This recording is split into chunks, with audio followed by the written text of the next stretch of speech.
Kidlat News Updates. Mga balita ngayon, 3 miyembro ng NPA magkakahiwalay na sumuko sa Sorsogon at Albay. 89 na ROTC cadets isinugod sa ospital sa Iloilo matapos kumain ng adobo sa training. Alex Eala wagi kontra world number 2 Rybakina sa Berlin Open. Ako po si Cesar Soriano para ihatid ang mga nangunang balita sa buong kapuluan ngayon.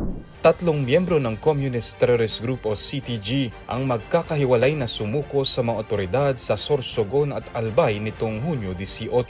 Unang sumuko sa pulisya at militar sa Bulan, Sorsogon ang isang rebelde, dala ang isang .38 caliber revolver, ammunition at pampasabo. Sa parehong araw, voluntaryong nagbalik loob din ng isang lalaking rebelde sa otoridad sa bayan ng Castilla at isinuko rin ang kanyang baril.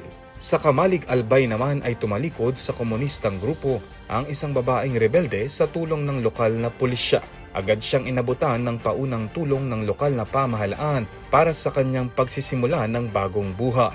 Ayon sa mga otoridad, ang mga pagsukong ito ay patunay ng patuloy na tagumpay ng mga programa ng pamahalaan para sa kapayapaan at seguridad. 89 na kadete ng Reserve Officers Training Corps o ROTC ang isinugod sa iba't ibang ospital sa Iloilo matapos umanong makaranas ng food poisoning noong gabi ng Hunyo 17 sa isang summer training camp sa Camp Hernandez sa bayan ng Dingle. Ayon kay Colonel Edralin Poblete, commander ng 6th Regional Community Defense Group, kumain ng pork adobo ang mga trainees sa kanilang hapunan bago nagsimulang magreklamo ng pananakit ng tiyan at pagsusuka.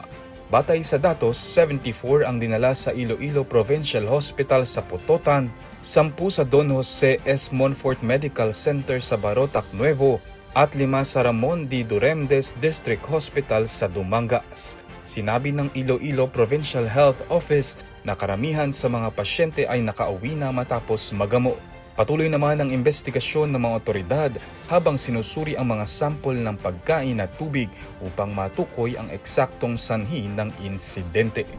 Muling nagpakitang gilas sa Filipina tennis player Alex Eala matapos talunin ng world number 2 na si Elina Rybakina ng Kazakhstan sa round of 16 ng WTA 500 Berlin Open na ginanap sa Germany nitong Huwebes.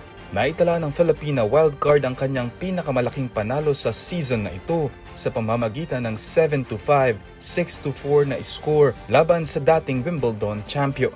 Matapos makabawi mula sa 4-1 na lamang ni Rybakina sa unang set, nagpamalas si Eala ng strong service at aggressive play upang makuha ang unang panalo.